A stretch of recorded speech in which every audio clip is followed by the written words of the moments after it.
we're going to get a whole new perspective on the Yorkshire Dales, because he's going to...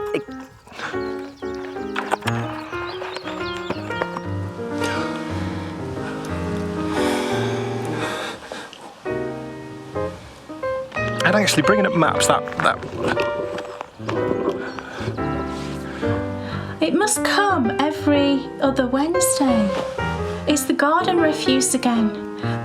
That's thrilling, isn't it? No. Absolutely thrilling. It's a dying art, isn't it, of understanding how a map works. I love that scene in Friends where Joey has to go inside the map. Drone. And in this series, he's going to be with us every step of the way. With his help. No, it was already open. So let's look out for them, see if we can see some on the way. It's a warm day for them now. Something's beeping at me.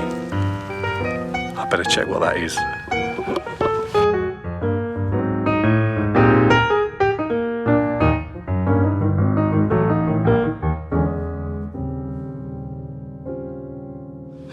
Welcome, everybody, to the Bakery Bears video show featuring Walking the Dales, episode 1. Wow. Yes, finally, it's time. Oh, I wanted to sing C.C. Peniston then. Finally, Yeah. it's happened to me. That was a disco classic hit back in the day. We're going to be my talking disco. about music, actually, Oh, are in a we? minute or two. Yes. Now I'm interested to know, that's got to be early 80s. It can't be early. Well, I used to dance to that in the discos nightclub in probably around 1990. We'll come on to this later. Folks, yes, it's time finally to launch our brand new series, taking you on 7 walks across the Yorkshire Dales. Oh yes, and our hope is, you're going to find out today actually what this whole new perspective is, but our hope is that we're going to give you a brand new perspective on the Yorkshire Dales. We're so excited about this. We are. So stay tuned, because later on in the show, finally, it's time to get outside. Oh yes, thank you all so much for your wonderful comments and feedback and all sorts that you sent Kay's way with regards to my favourite colourways. Yes. Wasn't that Thank wonderful? you so much. It was. Because it's always scary, isn't it, doing It something? was very scary doing that, because I have done some tutorials before on dieting I was going to say, actually, for our patrons. Kay's mentioned that, and for anyone who wants to take things that a little bit further, Kay's done a full series where she does speckled yarns, tonal yarns, all sorts, and it's linked in the show notes below. Continue. The aim of it wasn't for you to copy exactly what I did. It was for you to see the process and Giving you maybe a glimpse. inspired to give it a go yourself. Also, though, as and well, create your own colours. What's been wonderful is I've seen so many comments with people saying, oh my goodness, I didn't realise what it took to create a lovely colourway. I now understand the cost, and I also am much more appreciative of the work that goes into it. The work that all of the hand dyers out there do. And, there's lots and lots of different methods of dyeing yarn, but they are all very time consuming, very labour intensive. So that's great if it gives you a little insight into exactly what goes on. And no doubt we will be doing some more. I had lots of messages from people saying, oh, I hope you're going to do more of these. And I'm sure we will. Yeah. Who knows when it may strike? Oh, yes. The best part about that wonderful colourway that Kay did, Fairy Wings, of course, is, as she showed you last episode, there was a gorgeous pair of socks that you had cast on with the colourway in question. Yeah. She showed you it last time, and would you believe? Does it launch today? Yes. Oh my goodness. Well, yesterday it would have been available sort of on Ravelry yesterday. Right. But yes, the Fairy Wings sock pattern is now available. The circle is now complete. It is. I'm thrilled to be able to release it, so soon after showing it to you and so soon after dyeing the colourway, and that's thanks to a fabulously quick test knitter that I had. But yes, I will show you the Fairy Wings socks in what's off my needles. Oh, yes. Yeah. I mean, that's so wonderful when you think about how...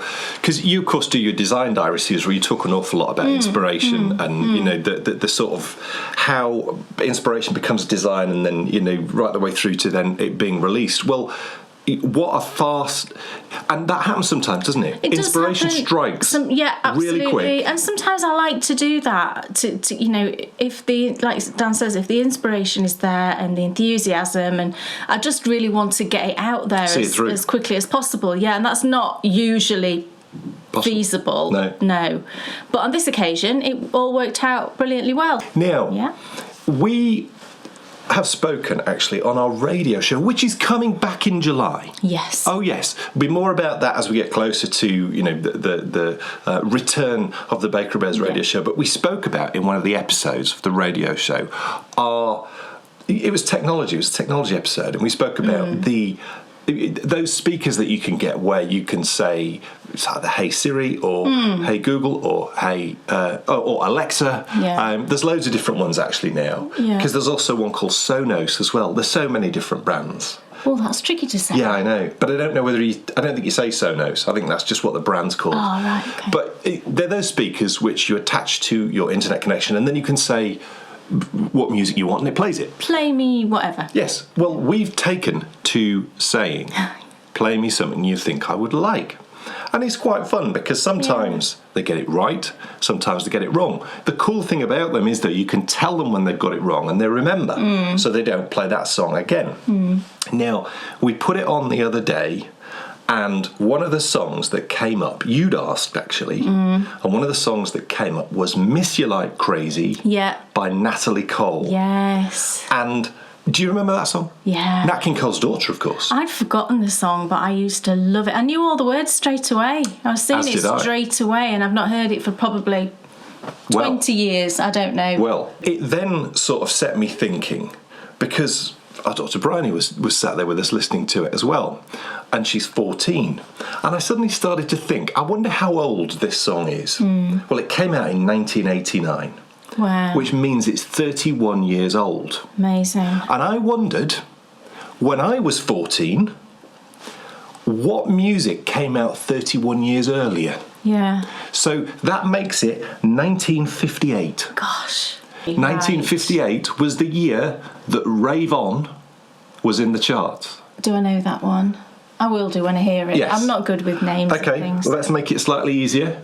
Try Jailhouse Rock. Oh, gosh, really? 1958 was the year Jailhouse Rock. So when this you is were pre-Beatles. Gosh, so when you were the age that Bryony is now, Yes. that's the song that was 31 years ago. Yes. So, like the Natalie Cole one is to Bryony. I mean, that's amazing, isn't it? That's very different, though, isn't it? Oh, it is. It is. It's a very. The reason why it sort of set me thinking about this is Bryony sat there listening to this 31-year-old song, and the look on her face was probably similar to the look on my face when someone put on Jailhouse Rock. But if you go away and listen to and think about the comparison between Jailhouse Rock and Miss You Like Crazy, which of course they came out 31 years apart. Yeah. And then compare Miss You Like Crazy and, let's say, Charlie Puth Attention, which came out just a couple of years ago, there's not a lot of difference. Right. Is there? I don't know the Charlie Puth song. I like Charlie Puth, don't I? Miss You Like Crazy, yeah, it just sounds like a pop song. Yes, yes. It doesn't sound as dated as like Jailhouse Rock sounds. If you think about 31 years, think about all that happened within music. I mean, what a wonderful time to be growing up. And we've said this before, through the 50s and the 60s, into the 70s, and then into the 80s. To be honest, the 50s, 60s, and 70s interest me a lot more than the 80s. I know we lived through the 80s, so and there was some good stuff there. I'm very partial to the 80s. When you sort of stood there and you're thinking about Natalie Cole, Miss You Like Crazy, this pop song from your youth, you suddenly then start to feel old, because when you think, oh my goodness, when I was Bryony's age, that was the equivalent. Well, that giant leap, whilst not as much has gone on in the music, and it's sort of a shame there's not been another. No, I don't think as much has gone on in terms of changes in sound and. If anything, there's sort of been a return You know, and they say everything goes full circle. But if you think about, you know, the successes, you know, Robbie Williams, for example, doing those swing albums, and you know the success of people like Michael Bublé, Seth MacFarlane. Yeah, absolutely. You know, there's been, if you like, a resurgence of that sort of old-fashioned stuff. So maybe we'll come back round again to like 80s 80s synth. Glamour. You know, New Romantics. Yeah, everything being done on a keyboard and it sounding like all the instruments. But it didn't sound like all the instruments. It's time for me to ask, Kate Jones, what's on your hook? Yeah, it's some crochet. And it's my granny square blanket. Whoa! This is really slow going. The only reason it's slow going is just because of me and my stupid crochet shoulder. That's what I'm referring to it now as. It's no longer just the shoulder in my body, it's my crochet shoulder.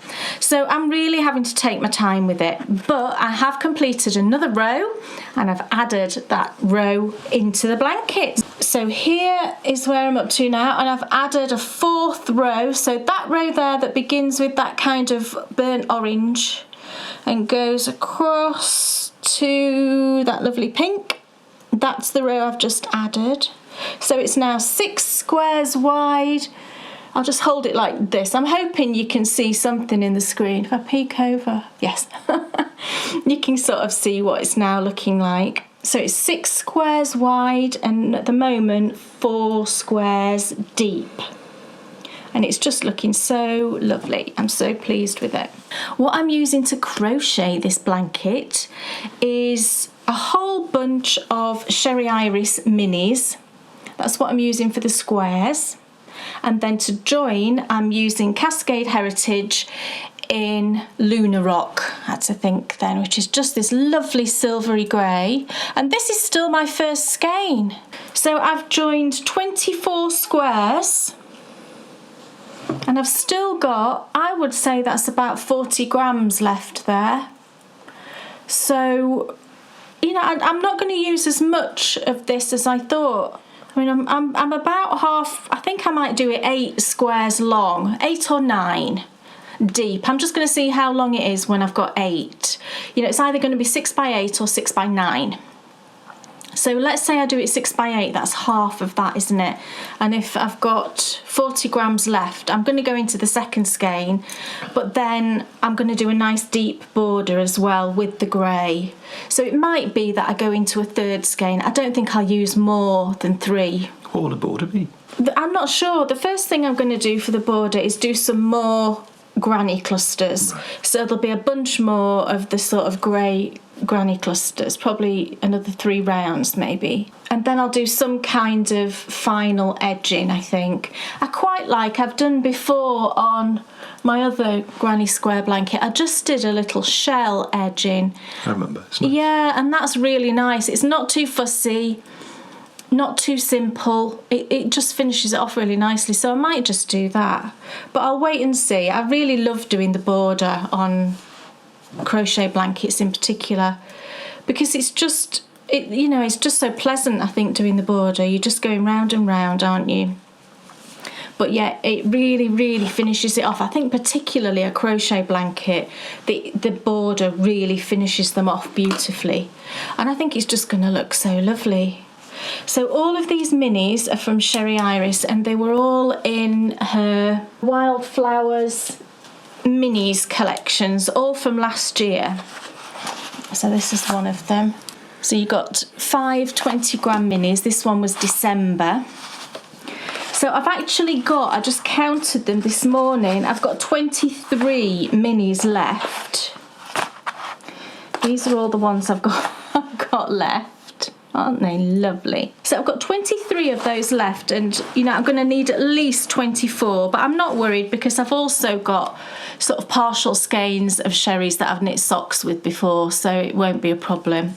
But I've also got a bunch of 10-gram minis of Sherry's as well that I've had from her. Do you know when she does those special sort of celebration boxes?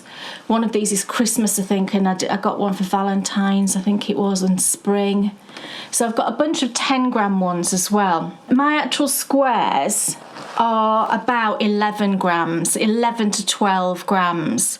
So I have done a couple of squares out of one of these 10 gram ones, because what I've done is I've weighed them, and the ones that have weighed a little bit heavy, I've used them, and then I've just had to sort of fudge the last sort of couple of clusters with just a different yarn but in a very similar colour, and it's worked out. So I'm not worried that I'm going to run out of colours. And then I'm keeping in this bag all of the leftovers from the 20 gram minis. So these are all about 9 grams each. Aren't they lovely? Yeah. I've already taken some out of here. Yeah, thank you. I've already taken some out of here that were pink and peach to put into my granny stripe blanket. And there's another pink one there that will come out and go into that one. So you hand wound all of those? I hand wound them all, yeah, because... Did you enjoy... Do you love it? I prefer hand winding 20 gram minis as opposed to winding them on the Swift, because there's not enough yarn, I don't think, to wind onto, you know, to use a Swift and a ball winder.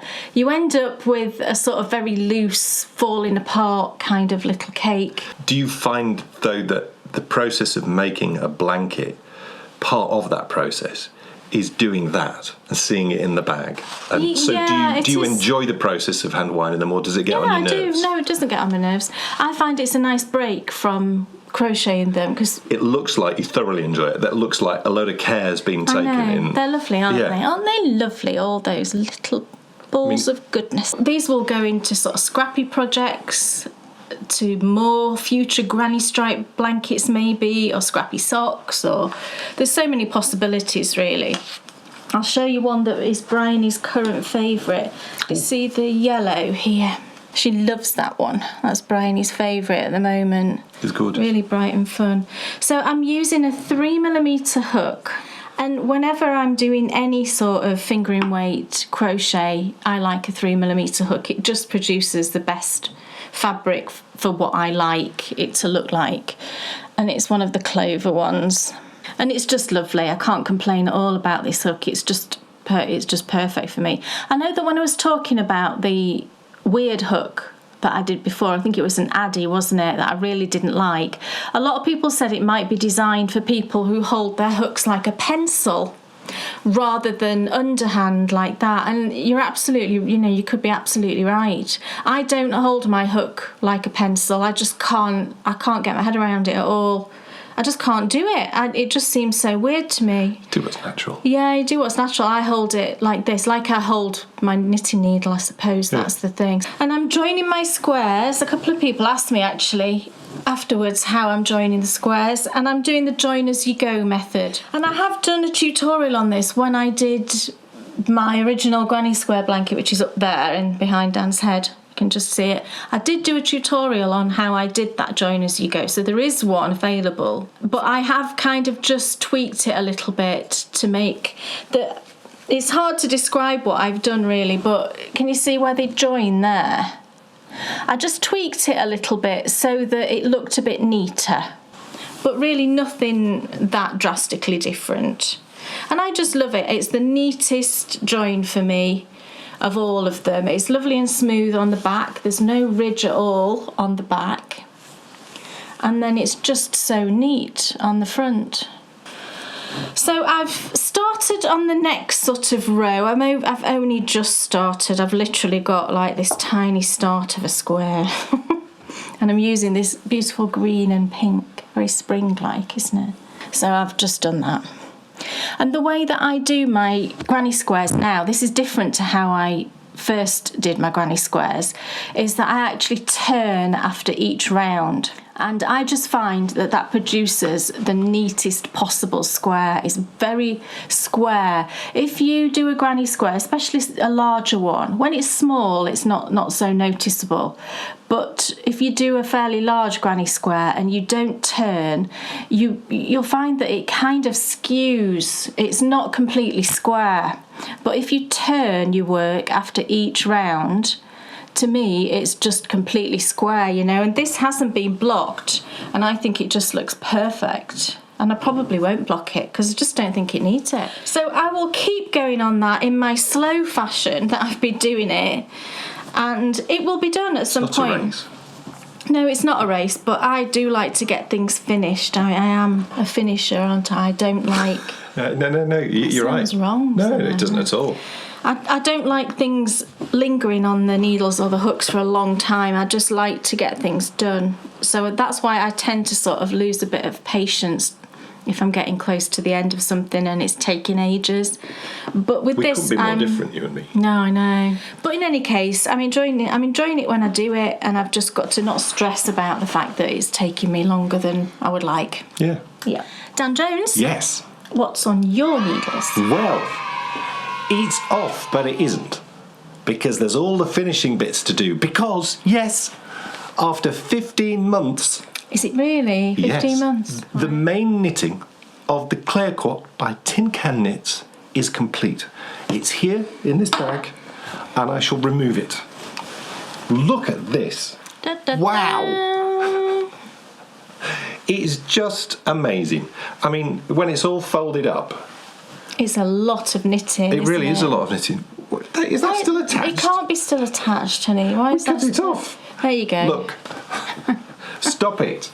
I was going to say, Not to do anything. it's just there's been so many different balls attached to this over the course of the last nearly year and a half. Yeah. Look at that. Wow. Whoa. It's amazing. Oh, yes. And I actually did put it on over my head. She did, and you'll be pleased to know the sleeves aren't too long. No, the sleeves are not too long. No, and it's really nice and big. It's finished, and what we need to do now is... Here's the steek. Yes. Now, a lot of people have suggested that it's better to pick up the button bands and knit them before you actually cut it. Now, we're not going to do that. We're just going to follow the pattern. That's the right thing to do. And I just feel like also... Because that's what we've done so far, and it's been fine. Yeah, I feel like it will be more fiddly to do it whilst we, when we haven't cut this, because you've not got that open edge, have you? No. To kind of work from and pick up your stitches. Let's just sew the steek. I'm going to machine stitch down either side of where the steek's going to be. And then we will cut it. So the machine stitch, just to be absolutely sure we're not going to lose any stitches, and then we're going to cut it, and then that actually is as it says in the pattern. It is, yeah. So that's what I'm going to do. It's easy enough for me just to whip up 2 lines of stitching. That sounds so great. There. I want to be there when it happens. Well, we're going to try and film it, aren't we? We are. It will be in the next episode of Return to the Centre of the Yoke. Yeah. Yes. So we'll kind of film Because the we process. filmed every stage so far, and I've talked you through every stage so far. So if it all goes wrong, you'll be there to see it. So yeah, we're very excited to be getting that done, and I'm hoping really that we might have this finished completely for next time. We need to think about the buttons. I haven't got any buttons. I won't be finished for next time. I've got to knit the button bands. Yeah, you've got to knit the button bands, but they're not very big. And then it also needs finishing off. Let's. Yeah, maybe it'll be the one after that. Maybe it'll be the one after that. Let's not be silly. No. Because I'm not going to be wearing this any time, because we're now June, aren't we? Can I just talk through, look, it's all finished and it's great and the colour works lovely, but I've got to say I am slightly disappointed. And the reason why I'm disappointed is when I compare this to the Solya, and I know it's completely different projects, and I understand all that, and I made the decision at the start of when I started this whole project that I wanted to tackle steeking and focusing on the steeking, but I don't want to do another project which has got majority of stitches just stocking stitch in plain knitting. Yeah. I'm sort of, it's cool and it's mesmerising to look at, and I'm really... It's lovely yarn.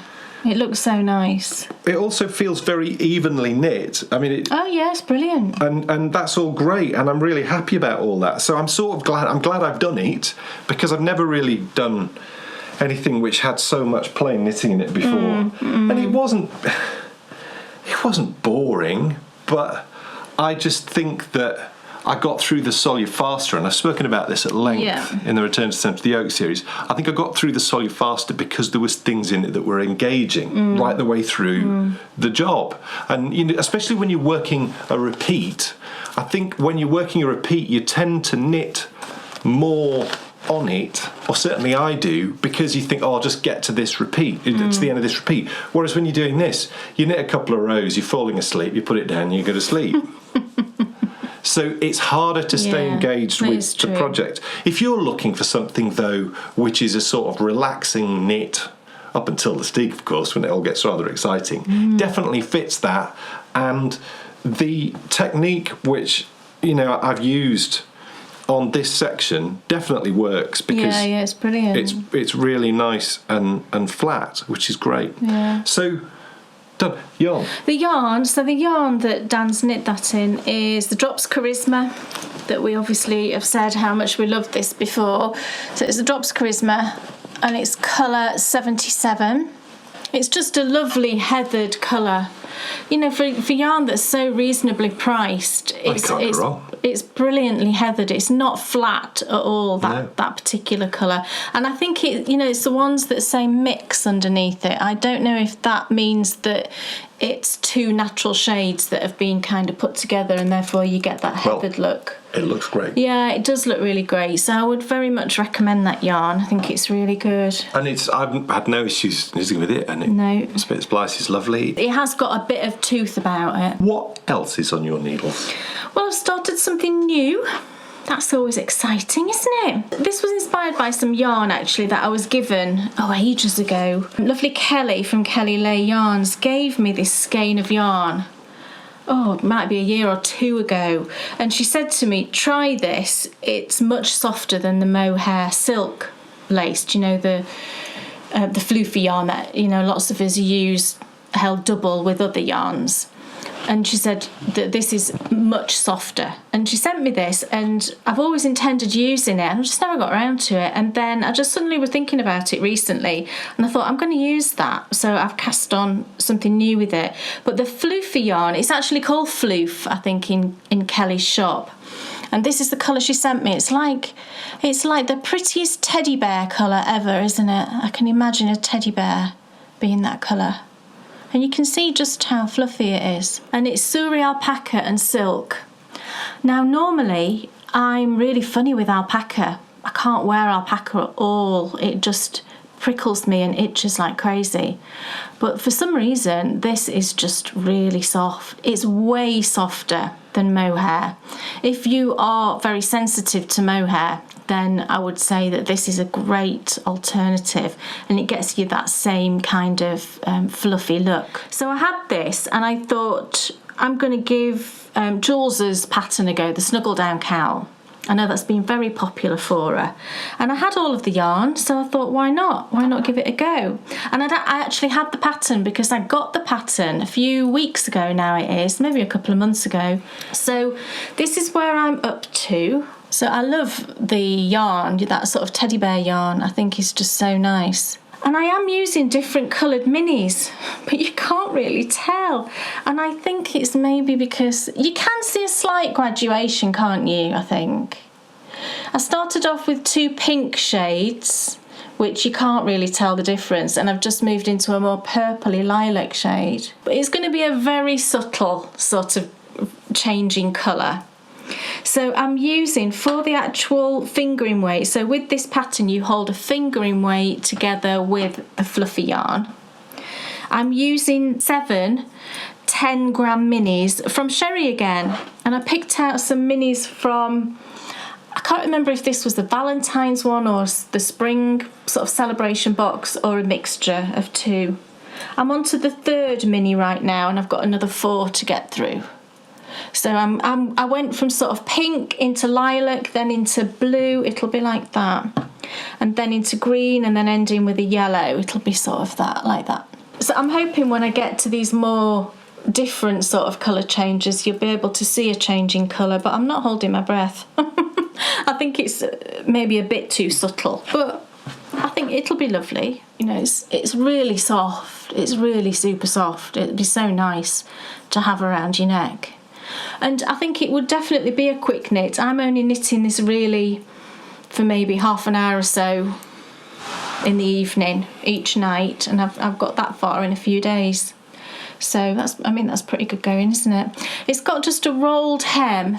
I've always struggled knitting things in the round that have a rolled hem in the past, because I just find that I found that the rolliness never really disappeared from under my needles, if you know what I mean. It was always bothering me that it wasn't kind of lying flat.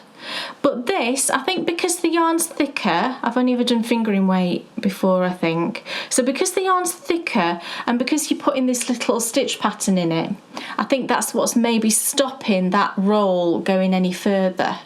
So, I mean, that's been okay. My biggest problem with this was finding some needles. You need 4.5mm, just a hat size needle, a 16-inch. And my favourite are the ones I'm using now, which are Knit Pro Nova. I always pretty much use Knit Pro Nova for anything that's 16-inch circular, so hats and cowls. I always use Knit Pro Nova. I just find that they're pointy enough, they're nice and smooth, and the joins are really good. I didn't have one of these available though. Dan was using the one that I had. Only for something else. Yeah, for something else. The Norwegian cowl, which I showed you last time. Yeah, that Norwegian cowl, which is fine, I thought, I'll have another needle, it's not a problem. And I did have a few, but they're all rubbish. I started off with this monstrosity of a needle. Oh, it's so awful. And this is just my personal opinion, obviously, everybody's different. But I started off with an Addy. When you look at it, you think, it looks fine. It's so blunt that anything other than, I think, just plain knitting and you're scuppered. It's so incredibly blunt. I mean, I'll hold it up and I don't know, if I put it against Dan's sort of shirt, maybe you'll just see how blunt it is. And I just physically couldn't work this stitch. If you've knit this cowl, you'll know what you need to do this stitch. These needles would not do it. So I thought, right, okay, what other needles have I got? So I then went and I thought, I've got a ChiaoGoo. I've got a ChiaoGoo 16-inch, so I'll try that. And I love ChiaoGoo needles, But the problem with this 16-inch ChiaoGoo I found was that the needle tip is much longer than a normal 16-inch. Look. Because it's such a short circumference that if you had longer needles, it's very awkward. And I didn't notice this at first. When I changed the needles over, I slipped all my stitches over, started knitting, I was like, what is going on with this? It's like you're knitting like this. You're not in a circle like that. I was like this. Oh, it was horrible. So I didn't even do one round with this.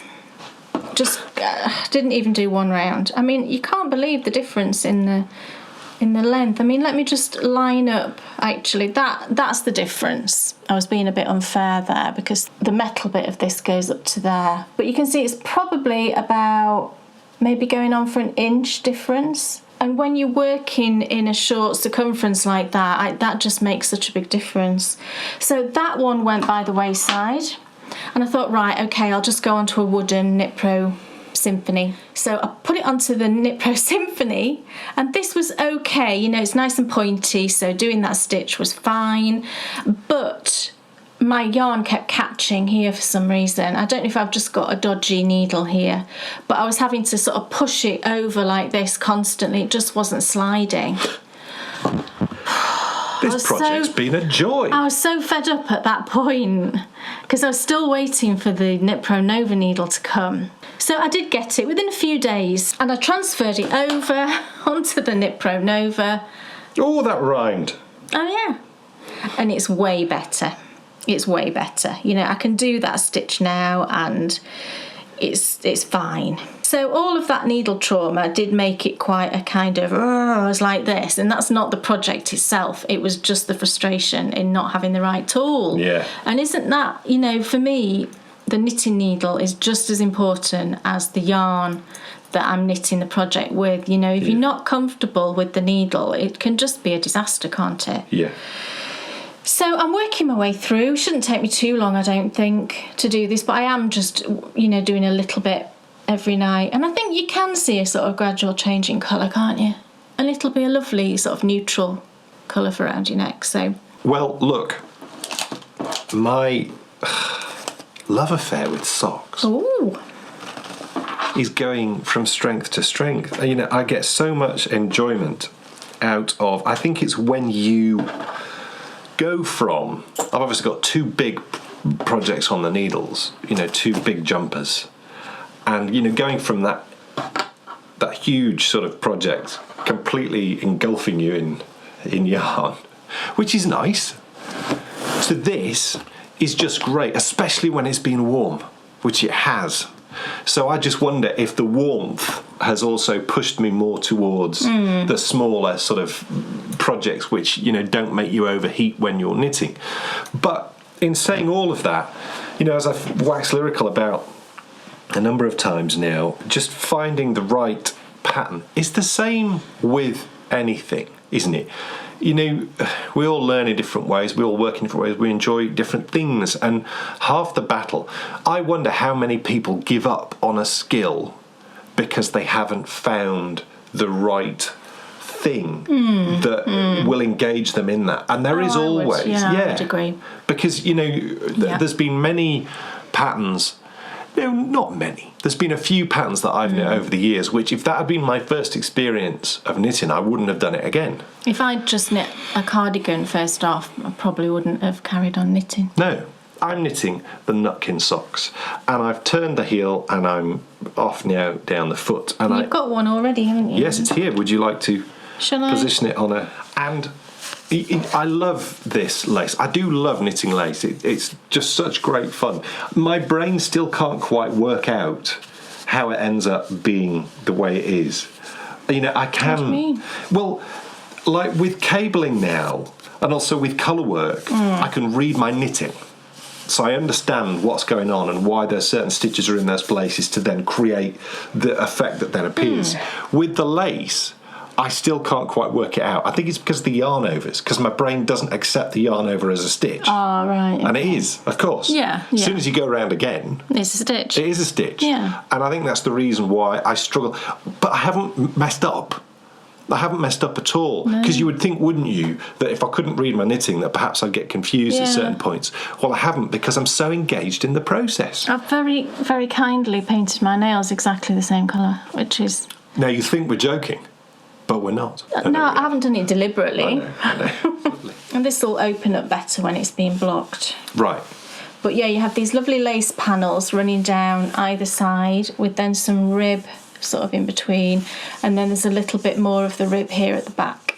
And I know definitely what I'm doing next, but I'll need two patterns to cast on next.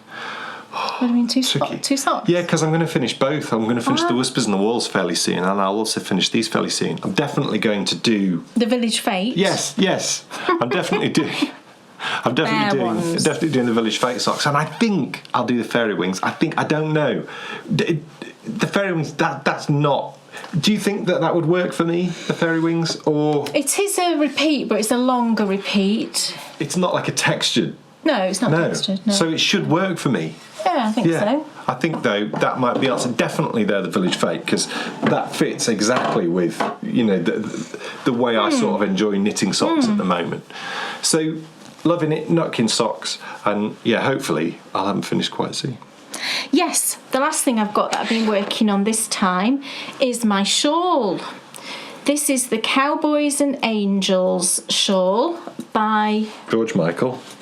Oh yeah, somebody told me it was a George Michael song. How cool is that? I love George Michael. Yes, it's Isabel Kramer who's the designer. And it's a large triangular shaped shawl. It's knit in a DK weight, although I'm using fingering weights doubled, which I told you about that last time. And I've not actually put this down. I have been working on it every day. And I'm in the sort of garter stitch section in the middle, so it's great bedtime knitting. I'll not be able to, when I go back to the next section, I won't be able to have this as bedtime knitting because it's just too complicated for my brain for late on sort of in the day. But at the moment it's perfect because all I'm doing is garter stitch with increases every other row, so it's working out perfectly. And it's grown quite a lot actually. It's now quite scrunched up on this big needle, and it wasn't before. It was quite... I don't know where I was. I'd only just got into this brownie colour, I think. Maybe I was there. But you can see I've done all of this. I'll hold up just one side just to give you a close up. And I love the way that yarn is knitting up. Isn't it pretty? It's so nice. So I've got about, I think, another 10 rows to go in the darker shade. And then it switches back and you do another section of this garter and bobbles here. You can see the little bobbles. And then you do a narrower band of the trellis. And then I think you do another bobble section and then a rib. So what I will do is, when I get to the sort of, after I've finished all of this garter and I get to the next bobble section, I'll change colours back. So I'll work the bobble, the trellis and the bobble in this colour, and then I'll switch back to this colour for the border, which I think will look really nice. I think I'll have enough yarn. I can't remember. I've got the equivalent of the amount that the pattern said in a DK weight, so I shouldn't run out. This is how much I've got left though of the two. I am a bit concerned actually, but all it's got to do when I finish this bit is the ribbing. So I've got there's at least 40 grams, if not 50 grams each of those left at the moment. So I should be fine, I think. I'm probably overthinking it. Can't imagine. Not like you. I know. It's really not like me to overthink things, she said. Yeah, I'm going to work through, finish off this garter section, and then I'm going to switch back to the other two, which I've got loads of. So, I mean, I've not got any worries that I'm going to run out there. And then some ribbing. I have made one tiny error and I haven't fixed it, and I'll tell you why, but it's bugging me every time I pick it up. But You're overthinking it again. I don't know. Maybe I am. In the spine here, can you see where the increases are? On the reverse side, you have to purl that stitch. I knit it on one of the rows. I knit it by mistake, and I didn't notice until I was maybe an inch past it. It's fine. And I thought, I should drop down and fix it. But then I thought, I'm not going to do that, because you've got lifted increases left and right either side of that centre stitch. And I was just worried something was going to mess up. It's but such a minor. I'll show you, and it is a minor thing. But can you see in the spine? There it is. Oh, where's my finger? No, other way. Okay. Oh, I can't do it. It's somewhere there. There. Can you see? It's one tiny stitch, and you're never going to see it when it's round the neck. So, can I just say? Yes. I think it's lovely. It is, isn't it lovely? I love it. I absolutely love it, and I'm so glad I cast it on, because it's such a long time since I've knit a shawl, and in particular a triangular shawl, and I just think they're so cosy. I think it's nice. Gorgeous. Sometimes shawls can look a little bit old lady-ish. Yeah, they can. And I think it depends. That might be what you're looking for, and that's fine if it is. You might be knitting it for your granny, might you? Exactly. But what's so great about this is it looks contemporary. It does. I think it absolutely It's a great does. design. And when it's all up around my neck like this, and you've got some more down here, obviously, it's just going to be so cosy and lovely. And also, as well, this pattern has highlighted that Elf is wrong. Elf is wrong? Yeah, Francisco isn't fun to say when you compare it to Bobble. I've said bobble as much as I possibly can Today. when I've been knitting this. Oh, today you have. I was laughing a moment ago right, because okay. you kept saying Bobble. You must have said Bobble in the 2 sentences about 15 times. And I said it when I first did this line of bobbles. I think that we should all... I was saying it a lot. We should all try and incorporate the word Bobble into our I think daily so too. language. Don't force it though, No. See because that's when it goes wrong. see if you can get the word bobble Have a bobble check at the end of the into day. your day today Count in them. some way. Yes. See how many bobbles you can get in. Yes. So can't wait to work the next set of bobbles. Yes. I'll stop now. So the yarns that I'm using, like I said, I'm doubling some fingering weights to get effectively a DK, and it's working out perfectly. So for the lighter section, I've got these two. And it's the Cascade Heritage again, in that same colour, the Lunar Rock, held together with a Kelly Lay Family Yarns yarn, and this is Shepherd's Delight. And I love this colour, it's gorgeous. It's really lovely, and together I think they're beautiful. And then the darker section is Malabrigo Sock in Sandbank. And then this is Life in the Long Grass in... That would be great if that was the colourway name. Lunaza. I think it's the new thing. What, this when you is can't Life in remember- the Long Grass in... When you can't remember. I didn't do that. That could be the colourway name. How can that be the colourway name? You're not actually saying anything. That's like I was doing a cricket match. Don't they do that in a cricket match? Yeah, out. Oh, is that what it means? Yeah. They're playing cricket on Downton, aren't they? It's the cricket match. We're watching Downton in an evening. And it's one of Bryony's favourite episodes for some reason. And she loves that Mr. Molesley thinks he's an absolute expert And he's rubbish. in cricket, trying to educate everybody. And like Mrs. Patmore's in the kitchen constantly going, oh, like this, rolling her eyes at him because it's all he's talking about. And then he's just out straight away, isn't he? He's straight. Absolutely hilarious. Mr. Molesley's got to be He's very funny. Yeah, very favourite character. So yeah, Life in the Long Grass in Lunaza. Kevin Doyle. Kevin Doyle. That's the actor's name. Yeah, he's brilliant. Yeah. We love him. So who knows where I'll be next time? You know, I'll keep. Well, here, hopefully. I'll certainly Showing be us here. Where some else am I going to projects. be? And I'm just loving it. I would really recommend this pattern if you fancy a For nice. men or women. Absolutely, this would work for a man. I don't Yeah, see in why those not. colours, it's going to look great on you. Yeah, you can absolutely narnus. You can go, look, I got that amazing cowl from you, which you said. That's true. The colourwork cowl. is Yeah, that's just true. amazing, You've got so- that. You're not having this. You're absolutely not having this. No, of course not. Yeah, and I'm using my favourite Higher Bamboos, interchangeable, 4.5 mil, I believe. Well, I can't see it, obviously, because I can't see anything at the moment. Hey, I looked through Kay's glasses the other I day. did. This was so funny. I have my glasses on because I wear contact lenses, you know, and I have glasses as well. And I put my glasses on the other night. And I couldn't see a thing. He was like, he couldn't believe. I was stunned.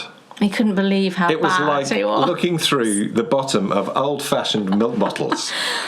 And you know, it's people are so lucky. I mean, Yeah. anybody who has bad eyes, you know, anybody who's got good eyes like yours, you've got brilliant eyesight. And so Certainly seem to. I'm very thankful that Bryony has inherited your eyes and not mine Well, so far. so yeah. far. But I wore glasses from the age 9 or 10. Yeah. So hopefully she's avoided it. But anybody who's got really good eyes, you know, I'm so jealous. I have thought several times during my life that I might have them lasered, but I've always been too scared.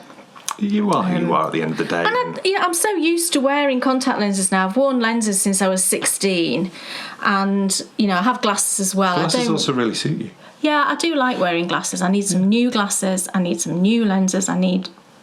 But hopefully that should be. Things have started to open up, so I'm hoping I'll be able to do that soon. Ladies and gentlemen, this really Oh my is goodness. it. Oh my goodness. 2020 I'd forgotten. was the year when we had planned the biggest series of the New Adventures of the Bakery Bears ever. A huge proportion of pre-production had been done. An overarching story over all 8 episodes had been planned out, and the grandest filming schedule had been put in place, ready to start filming in March. What could possibly go wrong? What could possibly happen? Quite a bit, as it transpired.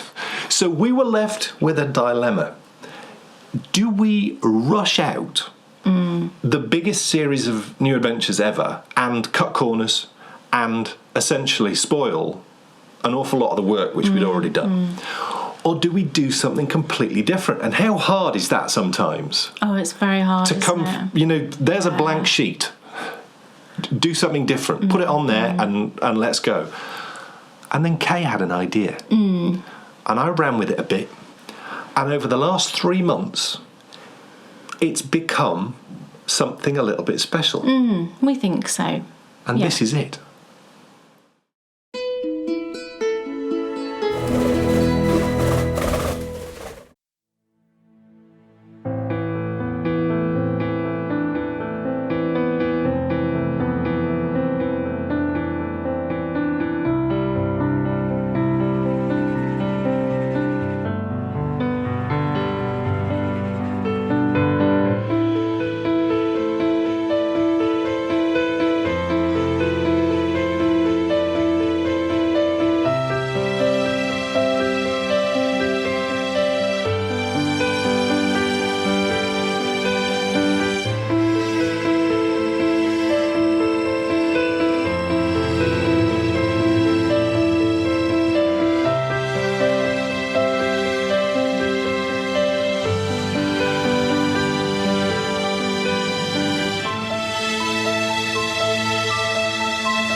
Welcome to Walking the Dales. For the last 15 years, this gorgeous landscape has been the canvas that my family's life has been painted on. And whilst so many of our adventures start in the car, our favourite way to explore this gorgeous part of the world is on foot. There is nothing quite like walking the Yorkshire Dales.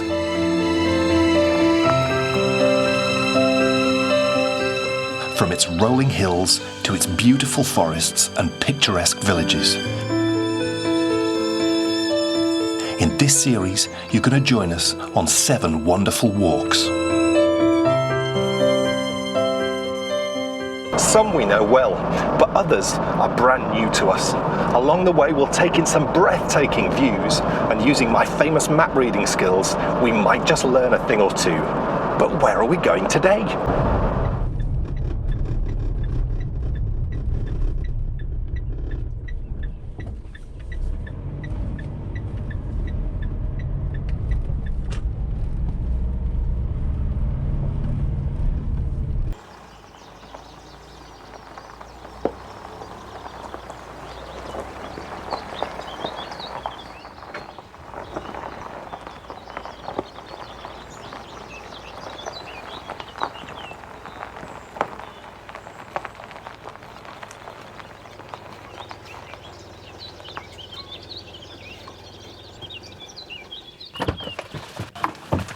There's really only one destination that we could take you to first.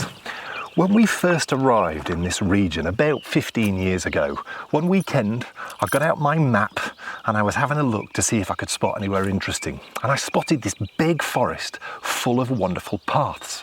That weekend, we hot-footed it right here to this car park and we had the most wonderful walk. 14 years later, and we're still coming. What makes it so perfect is that the trees keep you cool in the summer and they block out the wind in the winter. And today you're going to join us on a fantastic walk. But before we set off, there's someone I want to introduce you to. It's the newest member of the team.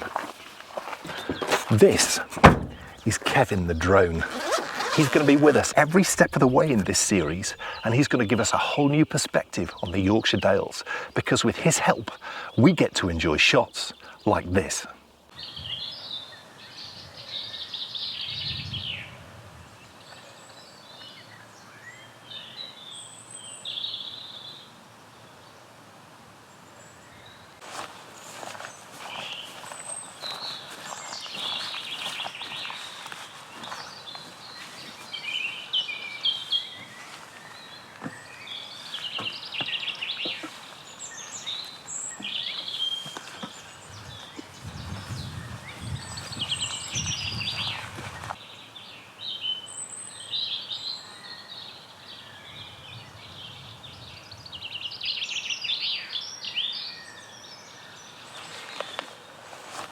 This is actually a managed woodland, so along the way we're going to see huge stretches of my favourite trees. Yes, they're Christmas trees.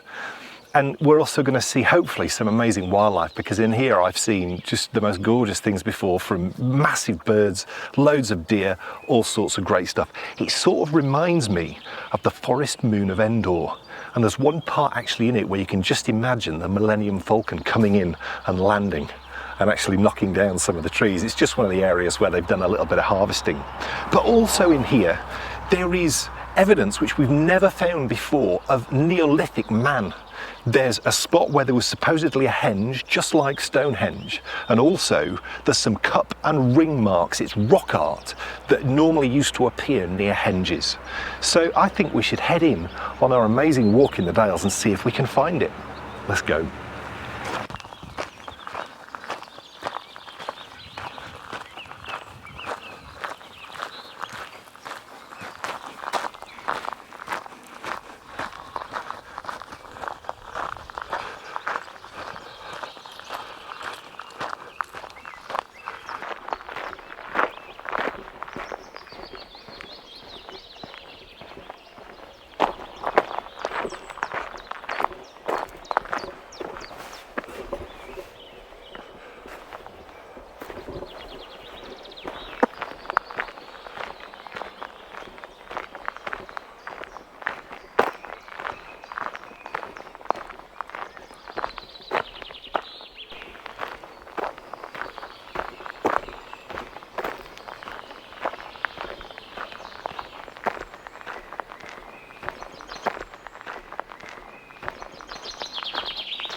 So welcome everybody to the Stang Forest. This is probably our most favourite dale, and it's Arkengarth Dale.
I shall tell you something. I love wildflowers. That makes me think of the lumberjack song. And actually, we're in lumberjack country, aren't we? And I can see why lumberjacks do love wildflowers, because you're traversing along up some lovely forestry track, quite a steep track actually at the moment. And then from the undergrowth appears gorgeous blues and yellows and pinks and all sorts, and I just love it. It's gorgeous.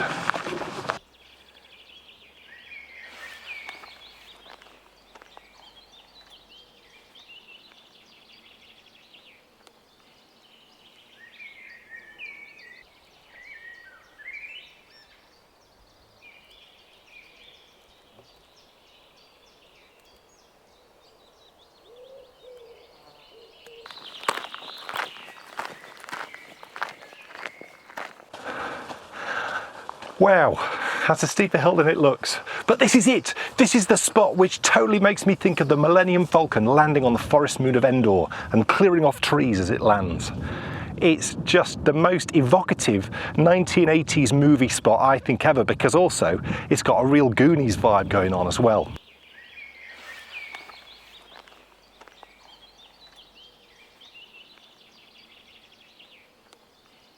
The view though that you get from up here is just breathtaking. We're actually on the most northern of all the Yorkshire Dales. So all the Dales country is all that way. And then as this valley dips down, we're out of the Dales and we're into other parts of the world. Actually, if you look at that ridge line over there, if you were to travel over the top of there and down, you would end up at Hadrian's Wall country. So it's really not far at all. And we feel tremendously fortunate actually to live where we live, because within 20 minutes we can be in the Dales.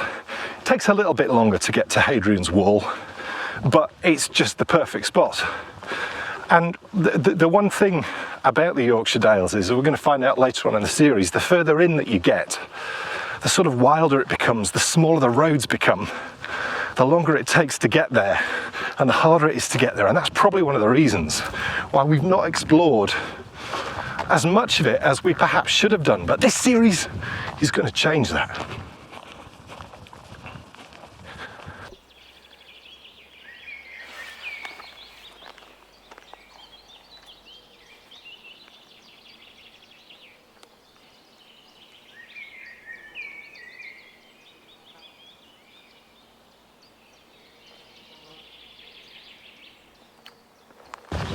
And look at this. It's baby Christmas trees. Except they won't be, of course. They'll be a different type of tree, because their ancestors, their great grandfathers and granddads are over here. Look at the size of those. But I can't help think of Christmas. Oh yes, it may be June.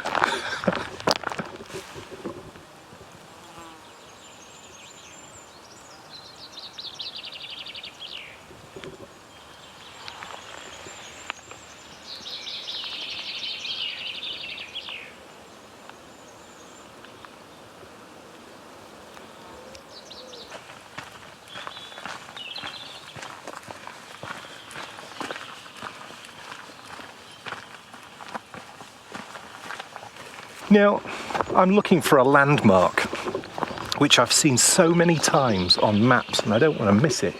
Oh, I think that might be it over there. Yeah, I'm going to walk back up the hill and see if I can see down onto it. I love maps, and I don't know if that's a boy thing. I really have no idea actually, but I just love getting out a map and like poring over it and looking for shapes and earthworks and trying to see evidence of things that have gone on in times past, because actually you really can. And I've got a great book which I'll link in the show notes, which really helps you identify things in the ground. I need to read it actually an awful lot more. I think I can see them over there. I'll tell you what they are. They're called shake holes. And I've seen these on literally every map I've ever looked at.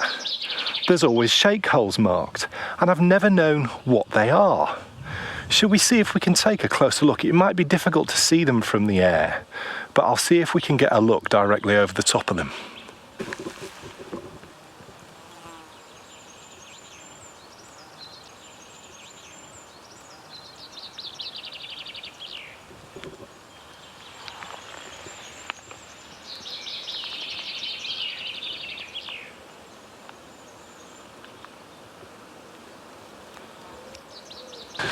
They're really tricky to capture, but you can see them there.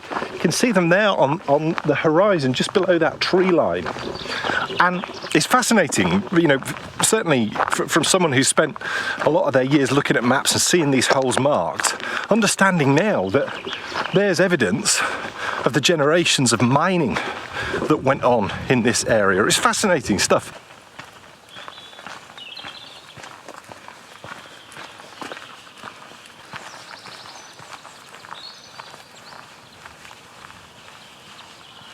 You know, hidden really everywhere we look.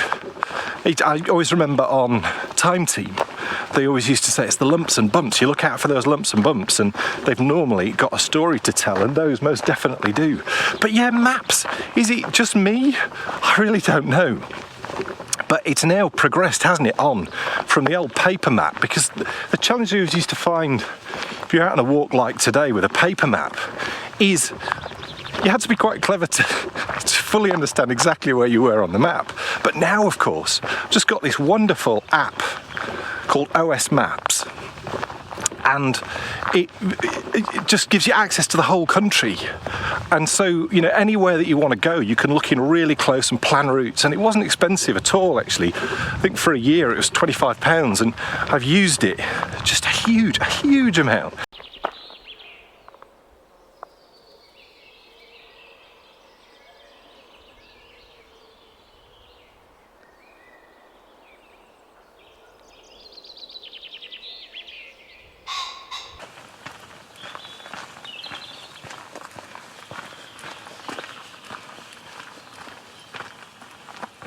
Oh my goodness, did you see that? Wow, that couldn't have been more perfectly timed. Just gorgeous. I love deer. They always look so happy, bounding across the path there.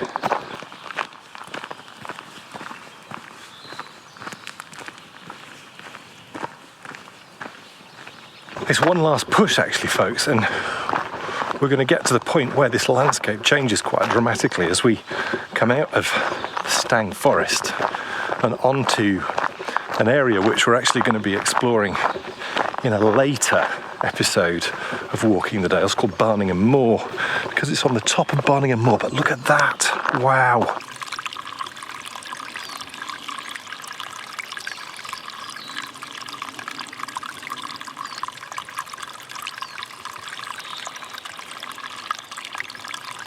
I love those little, they're called gills actually. We're going to look at some more of those a little bit later on in today's show. But we're going to come onto Barningham Moor, just the edge of Barningham Moor, because it's there that we're going to find Talon Howe, the site of the Neolithic henge. Unfortunately, none of the stones are there anymore, but in a way I think that makes it slightly more mysterious and just a little bit more fun, because you can let your imagination run wild. I just like to picture Stonehenge on top of it, or at least I will do when I see it, because I've never seen it before.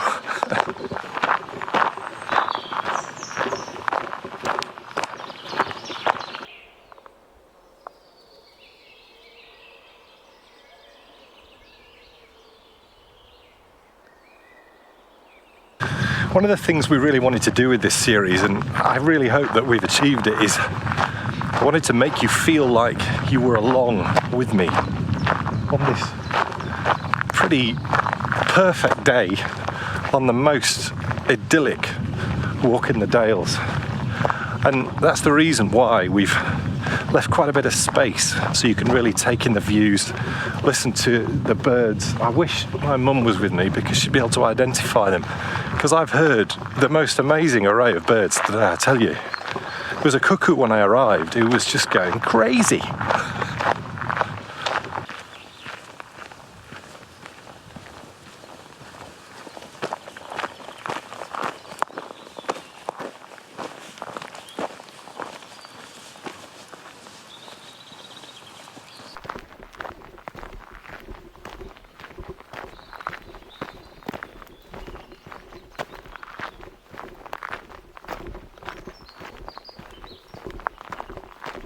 Right, according to the map, I'm getting close. Get down to the end of this path, the trees open out, and there before us should be Talon How. And I've got to say, I'm super excited. I love history, and you know, finding something like this is just going to be phenomenal. And here it is, right in the middle of Arkengarthdale. So that's the end of part 1. And when I see you back for part 2, we're hopefully going to be finding and exploring some of the oldest history I think I've ever encountered before. So it's going to be pretty exciting. Don't miss it. Thank you so much for watching this first part, and I'll see you later in the show for more Walking the Dales.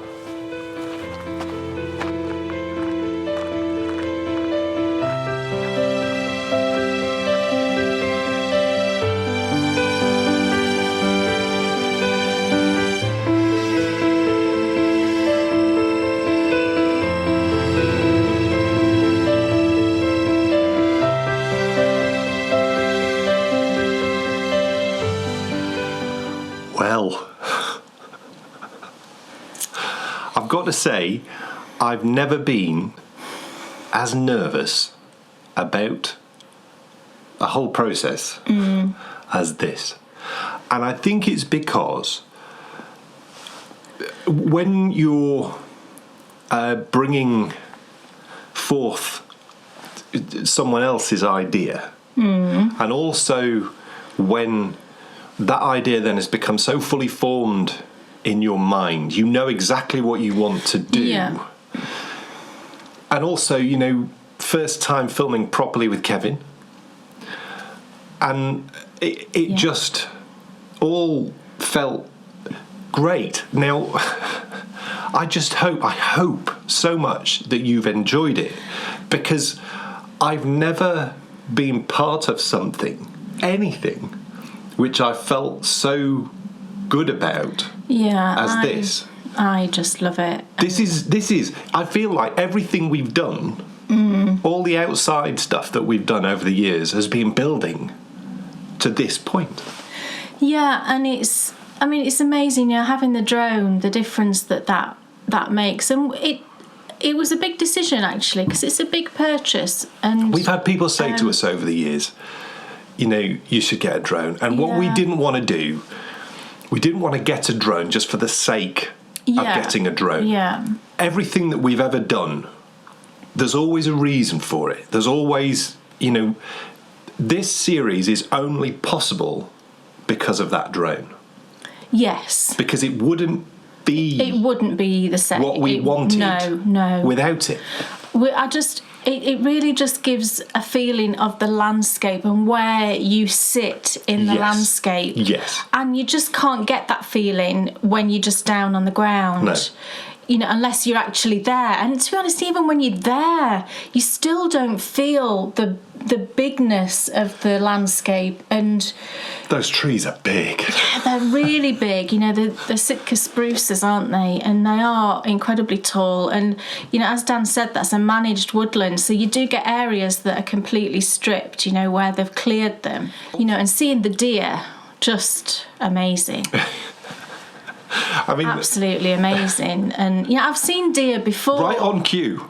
She ran across exactly when I told her to. Yeah. No, I've seen deer before, but it's always been in a situation like, for example, at Chatsworth, when they have Not properly in the wild. Not properly in the wild, they have a herd within there that they manage and everything. But this was just a completely wild deer, just living its life out in the wild, and that's just an amazing thing to see. And I hope it's something that you actually just. I mean, if you're like me, when you're watching, somebody's show, I'm usually knitting, so a lot of the time I'm not actually looking at the screen. But in this instance, I really hope that you just sort of take a minute and, just make yourself a cup of tea, have a glass of wine, if it's in the evening, if you're that way inclined, and just sit and enjoy it. And also, I think it makes a big difference if you put headphones in. One of the things that I've worked very hard with already on this, and I'm going to continue to right the way through the series, is capturing the best quality sound in the moment at all stages of what we've done. Yeah, I think that's what makes a huge difference in you actually feeling like you're there. Just listen out. You'll already have heard some of the most amazing birds. I've got no idea what they are. So please do, if at any point you've heard something that you recognised. I can recognise a pheasant.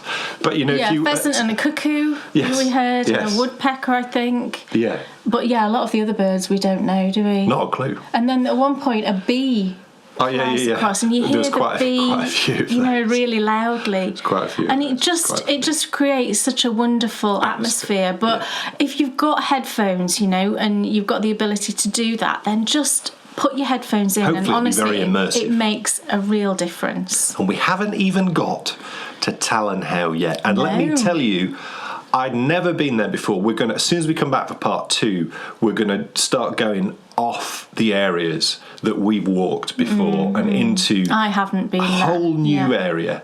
And it's the most atmospheric place I can recall. The view is just unbelievable. Do you know what? The only place that I could liken it to is Stonehenge. Wonderful. So when we come back in part 2, later on in the show, not long to wait, we'll be getting to Talon How. And like Kay said, wait till you see the view. It's just breathtaking. Because now it's time for Kay to ask... Dan Jones? Yes. What's off your needles? Well... Drum roll, everybody. Yes. Would you believe it, folks? Look at this. Do you you recognise it? Many, many years ago... It's true, I tell you. Many years ago... Dan was just but a boy. But a boy. I cast on what I like to call my Queen Mary scarf. And the reason why I call it the Queen Mary scarf is because Mary Queen of Scots, I was going to say Queen Mary Queen of Scots. Mary Queen of Scots, when she was held by the English, she was held at Bolton Castle. Mm-hmm.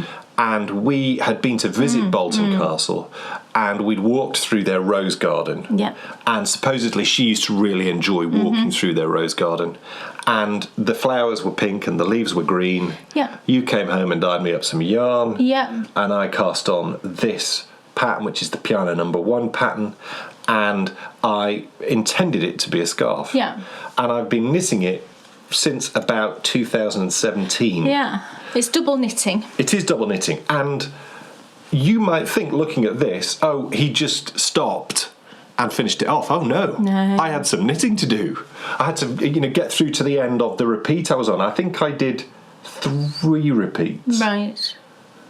It doesn't seem like 3 repeats looking at it. It must be a very long repeat. Well, it is. Right. It's a huge repeat. Yeah, so that does make sense then. Yeah. So we decided that instead of... And what brought this to the fore was I wanted to use this yarn for the Norwegian cowl. Yes. Because this yarn is just amazing. And it was the perfect yarn for the Norwegian cowl. Yeah. So it just made sense. Finished off knitting this.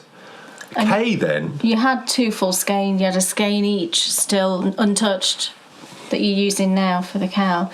Kay then seamed it up. Gosh, yeah, it was a bit of a thing. I didn't know how to finish it, because you'd got... that where he'd cast on, it was kind of like a tubular cast on. It went all the way around. It's a 2-colour invisible alternating cast on. It was a sealed end, and then obviously you've got an open end at the other end. So I said, I kitchened it, didn't I? You did. In the end. So what I did was you'd obviously got the stitches on the needle that you were working from.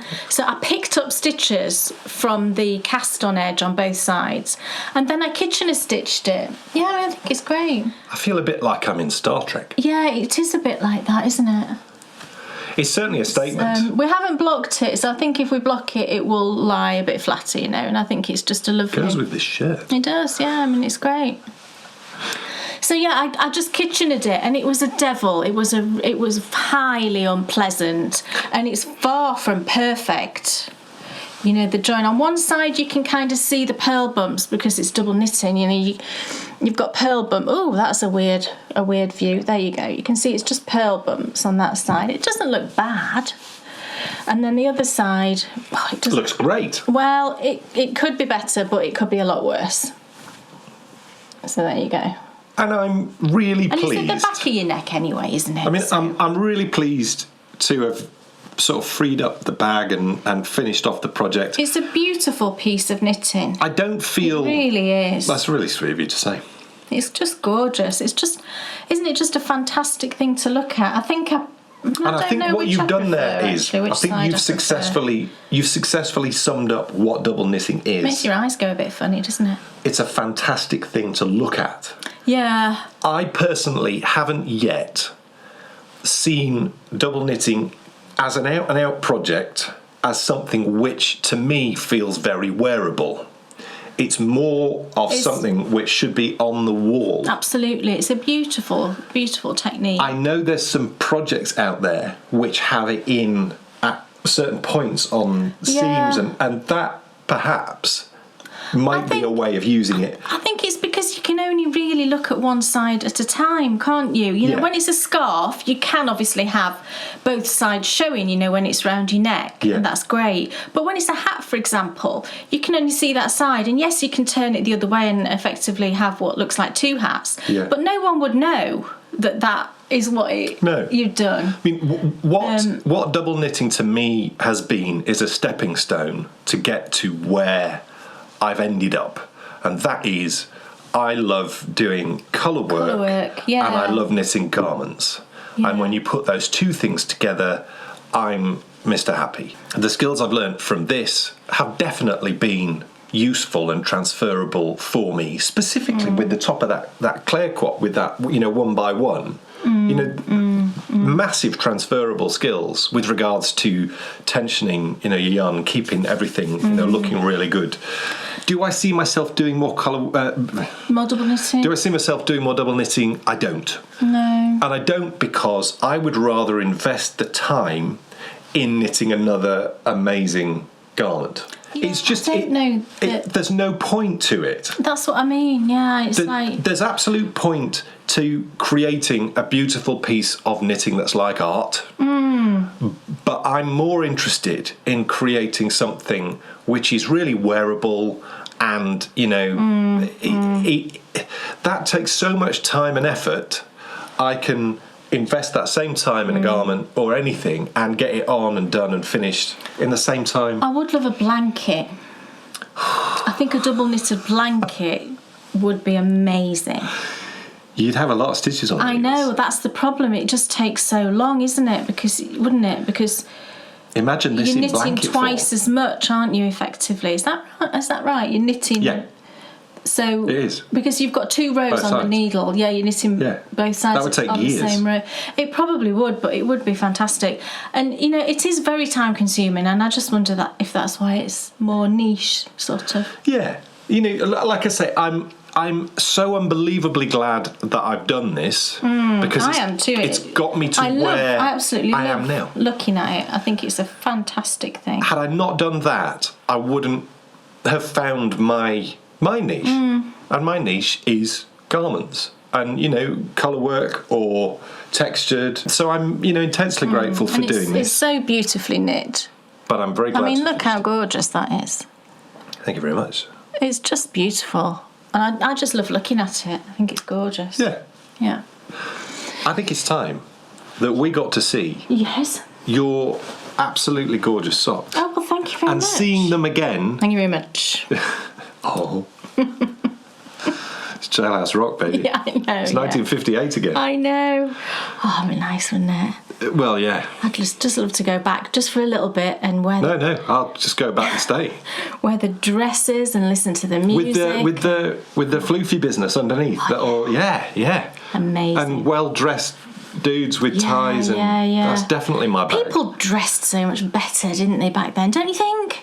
Yes. I mean, it must be very time-consuming back then for particularly a woman. It's nice to be smart and well turned out. Oh, yeah, I agree. Yeah. Folks, the circle is now complete. It's the Fairy Wings socks. They're finished. And I'll show you just one. It's hard to hold up 2 socks at the same time. But you can see I did 2, obviously. So, yeah, okay. Nothing bad. It's clearly hard to hold up 1K.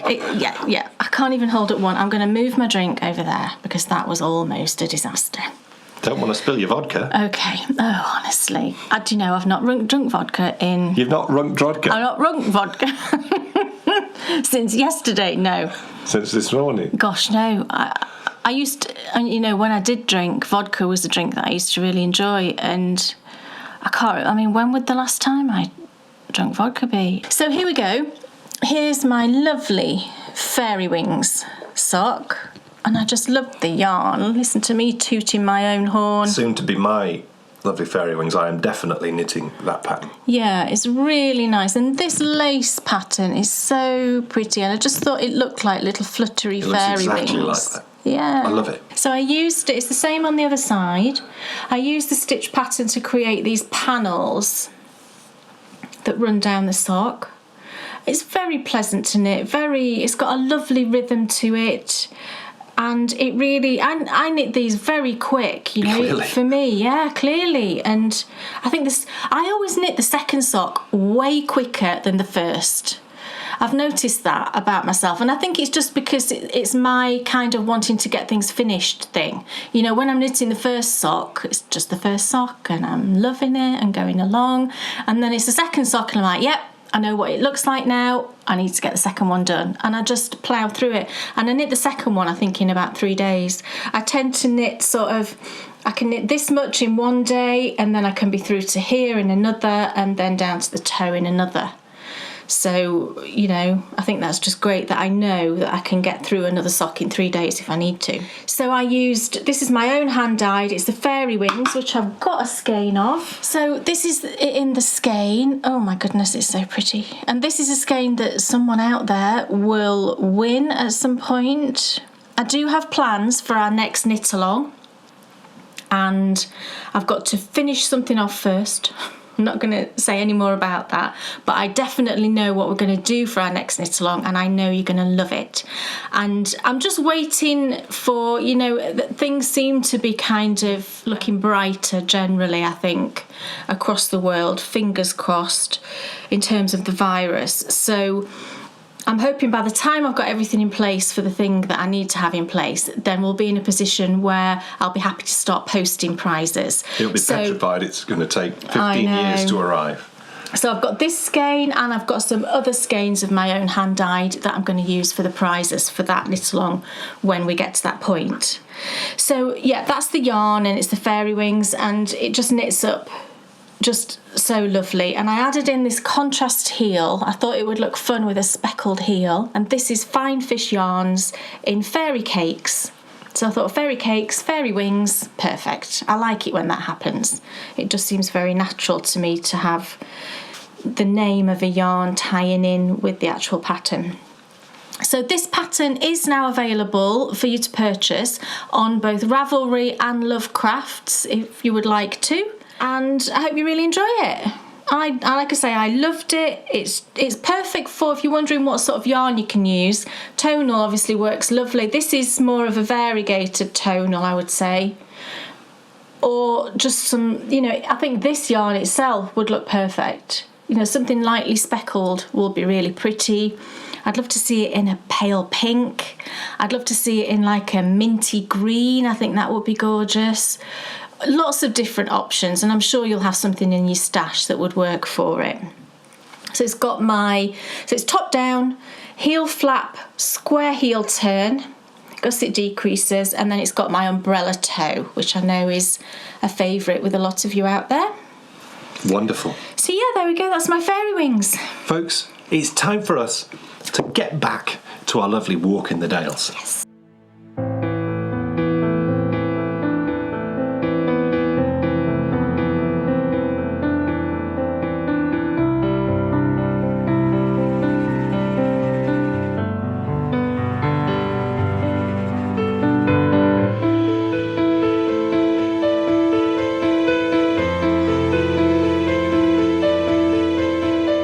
Welcome back to Walking the Dales. Now, the Yorkshire Dales, I suppose, is pretty famous for lots of rolling countryside and gorgeous vistas and amazing landscapes, but also scattered throughout it are some of the most picturesque and lovely villages I've ever visited. Unfortunately, in the first walk in this series, there aren't any villages on our route. That will be remedied though later on in the series.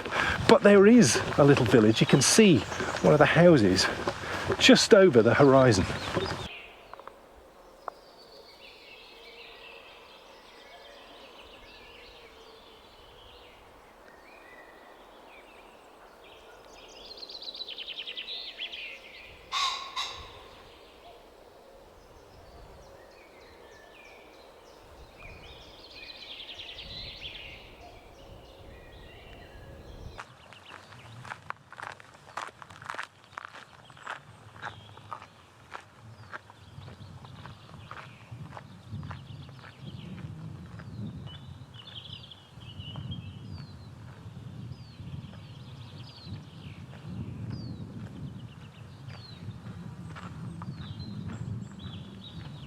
This is completely unknown territory now.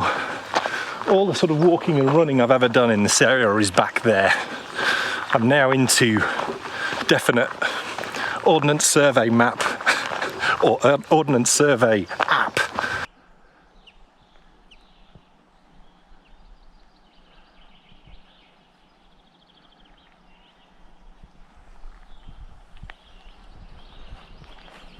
We're going to come off this track and we're going to end up on what I'm told, or certainly what looks like on the map, and what I've read in a number of places, is a pathway which has been in existence for thousands of years. It's one of the routes that will take us and that people will have followed when they've been heading to the Henge. Because of course these were places used for worship and for sacred reasons. So people would have come from all over this part of the world. They'd have been drawn to the stones on top of the hill that would have been visible probably from miles around, because if you think we drop down and it's much lower, the ground down that way. Look, it's changed completely now. Take a look at this.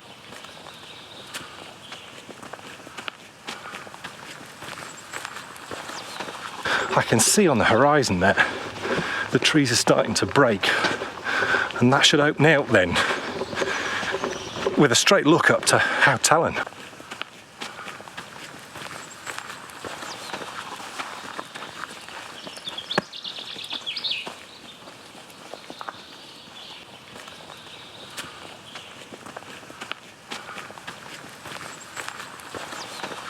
Oh my goodness, what an unbelievable view. And such an imposing sight. This clearly must be How Talon.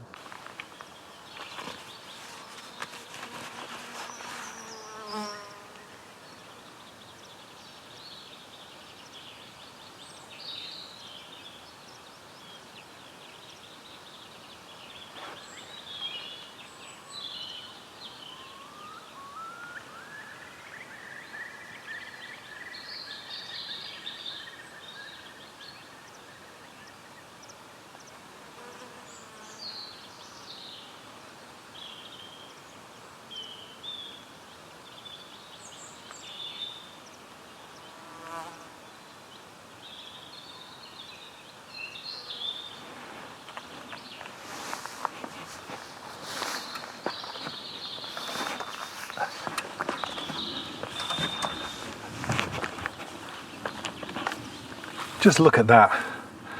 It's breathtaking. And it's funny, isn't it, how the practice of putting your religious site, your place which is supposed to bring the whole community together, in a prominent spot in the landscape is something which carried on right the way up until Christian churches.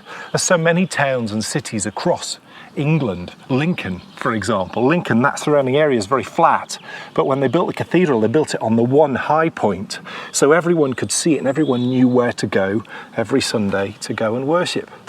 But just imagine on top of there, Stonehenge. Talk about impressive. It's breathtaking.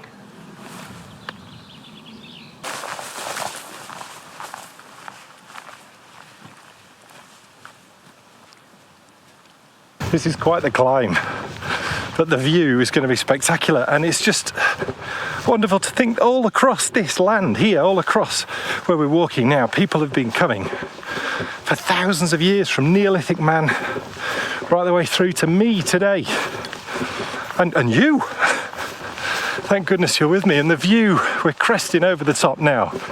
That really was quite the climb. It doesn't look anywhere near as steep. But then you start climbing. Wow! Just take a look at this, folks.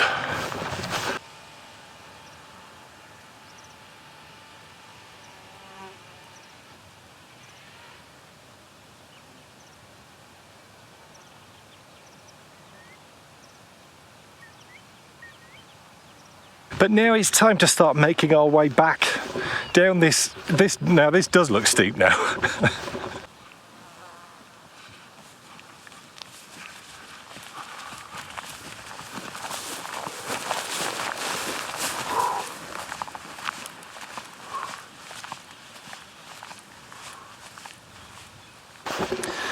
We're back to the Stang, and this is the spot.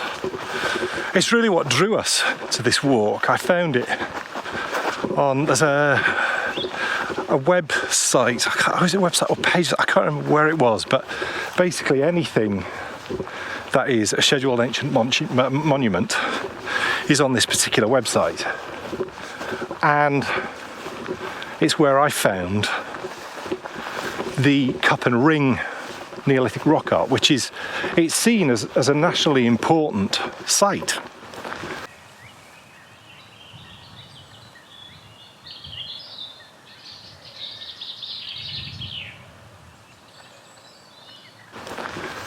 But I'm told from numerous sources it's really tricky to find. Look at this here. That's definite working. To be fair, there's interesting markings on just about everything I'm seeing. So, who knows?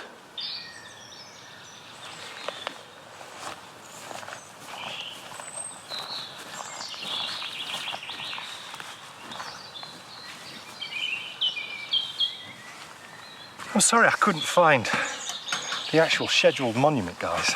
But I think you'll agree what we have seen up there on Talon How and running down towards where supposedly there is a nationally important piece of Cup and Ring rock art. Well, it was fascinating stuff. But now, thankfully, my goodness, you certainly do get the full effect of why the Stang is such an amazing place to walk at all times of the year, because it was baking out there on Barningham Moor, and as soon as I come back here into the woods, there's just a chill. It feels so much nicer, and I think as well, for at least the first part of this return journey, it's downhill all the way.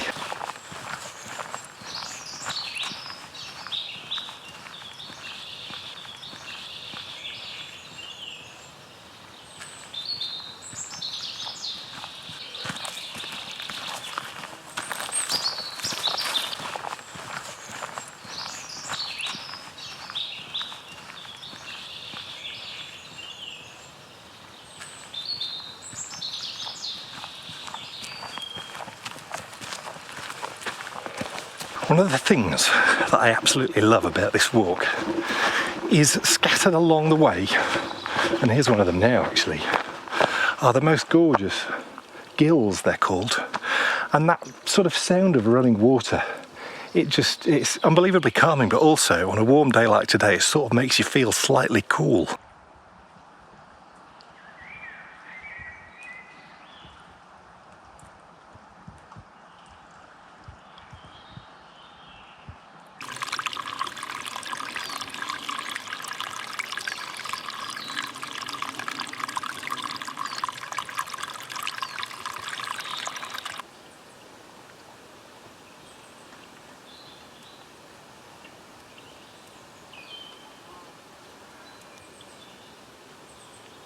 You can totally understand why people like water features in their gardens, can't you?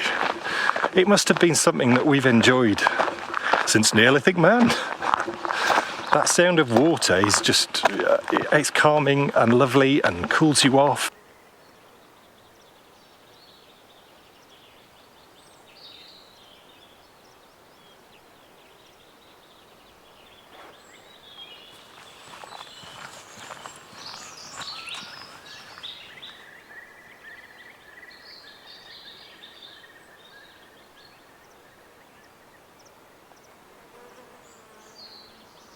Can you believe we have come to the end of our very first walk? But we've seen some amazing sights, haven't we?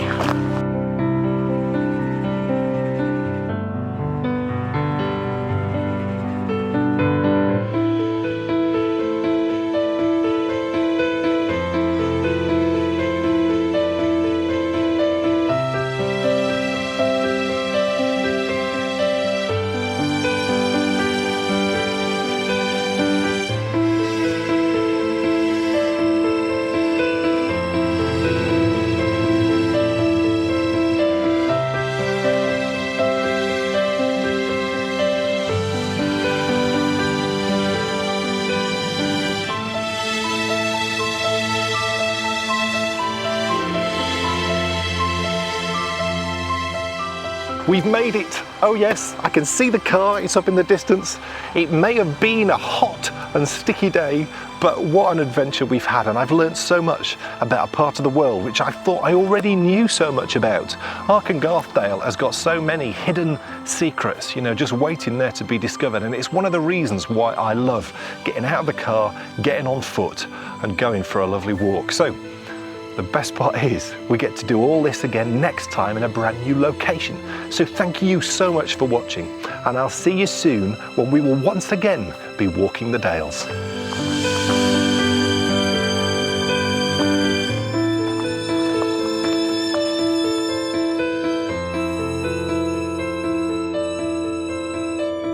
Wow!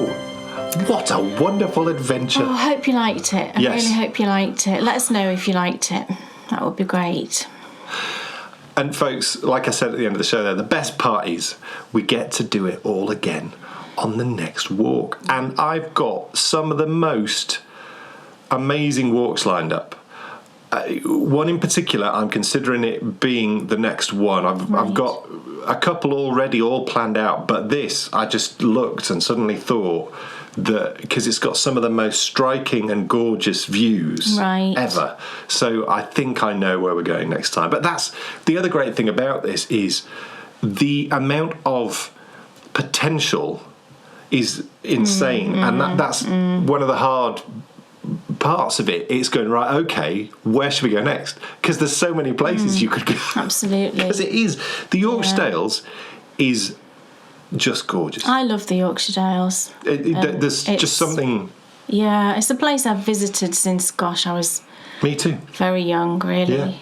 Yeah. Who's missing the Pudding Club? Can you believe it's been weeks? Weeks. Oh, yes. Well, let me tell you, you shall miss it no longer, because next episode it returns. And it's fair to say it's returning with the most indulgent, excessive. Well, let's hope so. I'm actually trying the recipe today. I'm going to go and bake it straight after this because it looks amazing, and I just saw it and I thought, well, I've got to give that a go. We've had a mid-season break, and we thought we're going to come back with a bang, with a huge bang. And if it works out and this is what I end up doing, then you're going to need to have really be not indulgent for a few days, Yes. so that you can have Before or after. so you can have some of this. It's a real celebration Yes. type pudding. It really is. So I thought we all deserved that. We do. Yeah. Yeah, and that's coming next episode. Don't miss it. 2 weeks' time, she'll be back in the kitchen with her 9 eggs. There's a few eggs in it. That's all I shall say about that. Because it's now time to, of course, deal with the endy bits. End of it. I've only got a few things that I've bought. That's so- fine, that's fine. Well, I shall reel off a couple of things. We're just finalising our latest issue of Knitability. And when I tell you that the interview in this Knitability is the most... It's brilliant. It's like It's traversing to another dimension. it's so funny, you know. It's the funniest, coolest, Yeah. most interesting... so interesting, you know. Dan kept reading me bits of it when he was, putting it all together. He kept saying, he was laughing, and then he kept reading me bits, and I was like, God, that's just unbelievable. And it's really, really great. It's with a lady called Deb Galanders. She is a Gansey jumper knitting expert. Yes. And, you know, she was so generous with her knowledge Yeah. and time and, you know, some of the things. It's just so unbelievably Yeah. interesting. Yeah. Because she's just got so deeply into the history of Ganseys and, Yeah. you know, how you make perfect ones. But also as well, I totally understand, you know, what I didn't fully appreciate talking to Deb is that, you know, one of the biggest problems she's got is making sure that no one completely rips off her designs because it's all information that's handed down and Yeah. it's personal. It's like, it would be like copying a Van Gogh. You know, you can't really do that. Can't do it, no. But what she does is within the interview, she really does show how she's got to the point that she's got to, you know, and how to sort of learn. And I love, you know, all the different motifs from the different ports and, you know, how then, you know, they then appear, you know, you might get a motif from Whitby appearing with, you know, a motif. Because different towns are different traditional motifs that Yeah. they put into them. Yeah. And you won't believe the size of her needles. You will not believe. I'm not going to tell you And the because stitches per inch. it's just, I just cannot imagine knitting this fabric. So it's in the final stages and it will be out within the next week to 10 days. Yeah. It's just amazing. We've also got Ted Knits in there as well. Lovely interview with Ted, which is marvellous. Yeah. And we've got the very first, my favourite needles and what I've knitted with them. Brilliant. With the lovely Aurora Cowles. Oh. A wonderful article by Nicola Nicholson all about her adventures in knitting. Wow. Which is going to be marvellous. And an article from Kay, Excellent. which she hasn't written yet. No, thank you for reminding me about that. And also an article from me, which I haven't written yet. I appreciate that. I'll add that into my planner. The second course in the Baker Bears Knitting University is now underway. Yep, Kay has already dealt with Magic Loop socks. Yep. And you've converted some people, I have. which is amazing. Which has been brilliant. Yes. So these Knitting University lectures, they really are lectures. It's not like a tutorial because Kay goes into so much detail. I have a headache after editing. So do I. Because I It's can't just see anything. intense. Oh. For anyone who wants to, you know, really sort of delve into, first of all, it's Magic Loop socks, it's DPN socks, and then what we've got coming in August is just it's my favourite type of colourwork knitting. So it's just, you know, a perfect 3 courses for our first semester Yeah, of the absolutely. Baker Bears Knitting University, and all underway at the moment.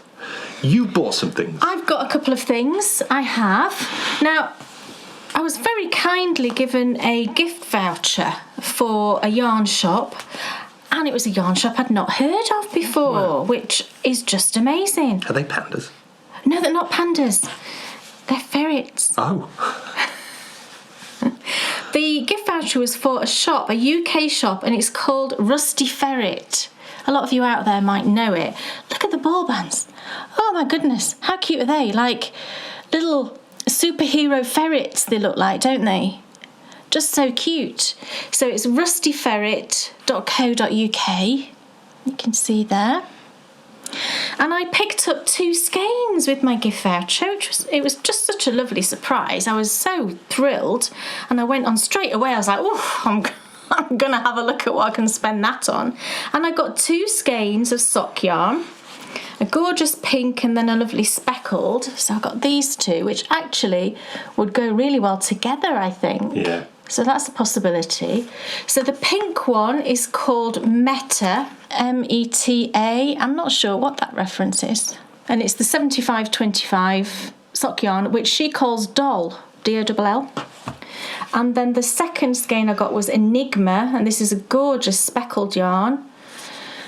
Look at the speckles. Oh, they just look so pretty. Well, I could be completely wrong here, but Enigma is obviously a code. Yeah. And metadata Oh, right. is what you put into Oh, so it's all computery. Do you think it's all computery? That's what it sounds like to me.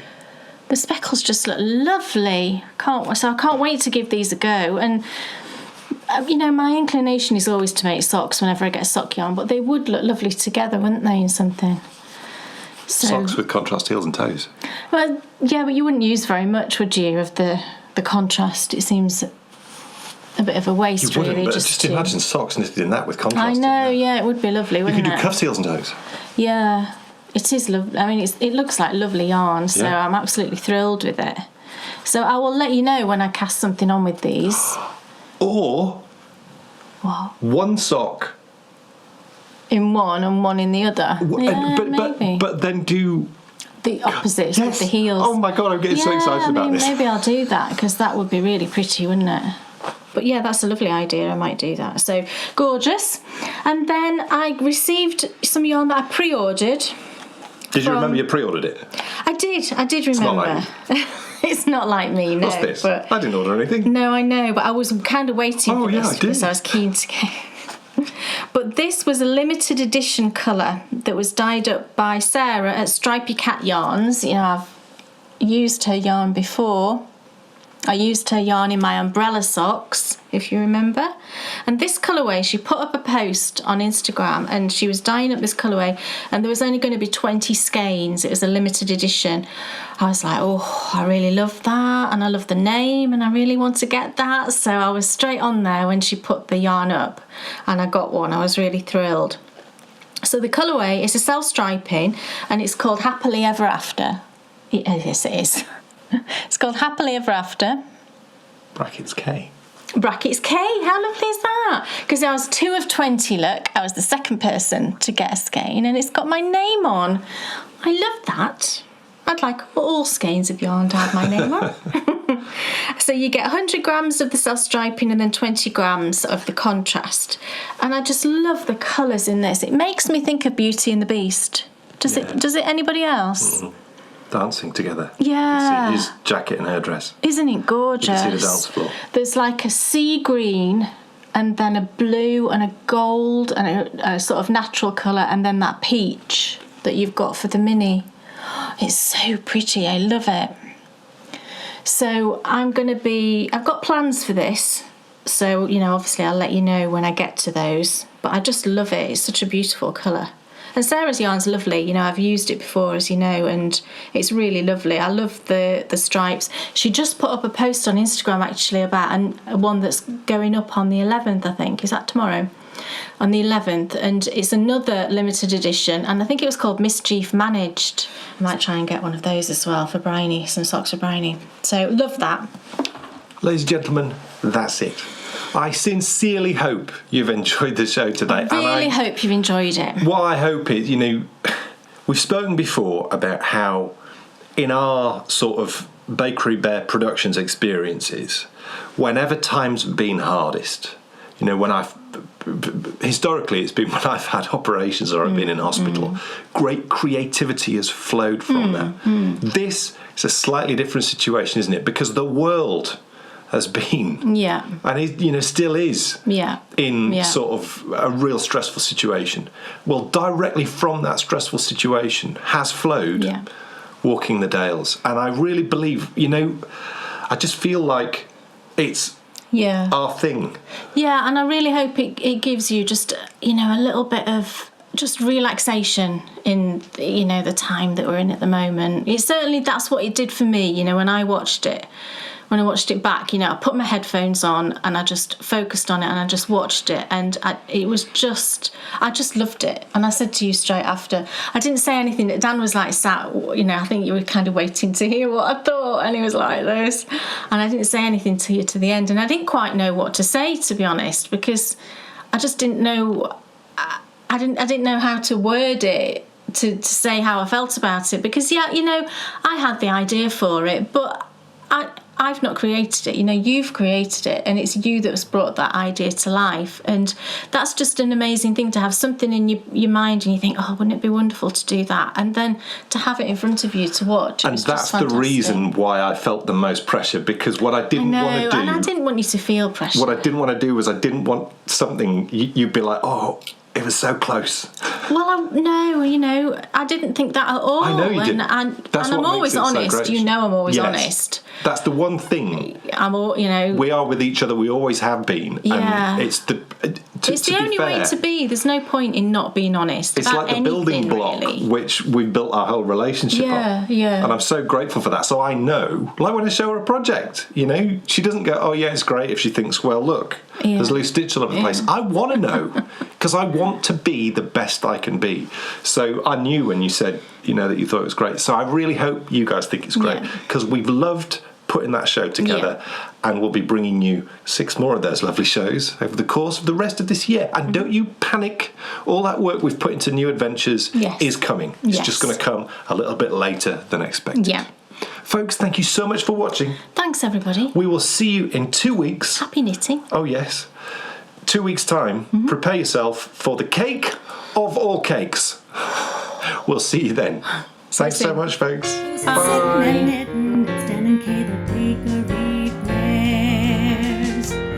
Enthusiasm's not quitting for Dan and Kay, the bakery bears. They'll take you to fabulous places of which their favorites they'll share. You better buy a pattern and get yourself a bakery bear. You'll find yourself in a castle while watching the bakery bears. It never feels like a hassle to sit and watch the bakery bears. What's on your shelf or what